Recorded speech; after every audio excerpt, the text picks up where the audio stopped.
I'm Jim Traber, and I'm from Columbia, Maryland, and I am a sports radio talk show host. My mom and my dad made sure that I went to church every Sunday, and slowly but surely I stopped going to church and realized that it wasn't really for me at that time. And then I got drafted to go play baseball, and I went into the minor leagues, and of course in the minor leagues all I did was party and not care at all about church. Then after going through a bad marriage and a lot of those other things that I went through, doing some things that I wasn't very proud of, I met my wife now and decided that it was time for me to try to turn my life around a little bit. You know, my life was going nowhere and I was just kind of useless, and I met this wonderful woman who was a wonderful, godly woman.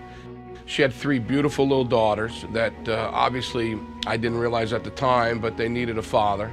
And I just fell in love with her. I fell in love with the girls, and I started to fall in love with God again. And then when I finally found Life.Church and met people that are in my life group, it just was clearly, blatantly obvious to me that this is the direction that I needed to go. I've always known that I reach a lot of people for different reasons, and I really have felt like lately that it's been a calling that God's put on my heart to talk more about my faith on the radio when it comes up. And a guy came up to me and said, "Mr. Traber, I love your views and the way you feel on the radio." And I said, "Thank you, thanks a lot, that's beautiful." And then the guy said, "I have 2 of my friends that started going back to church because of you, and they're going to Life.Church."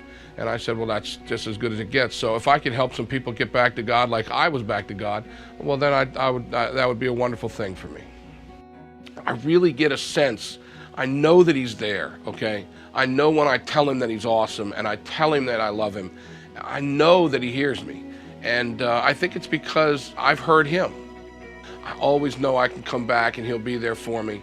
And it really is cool to have a great relationship with God.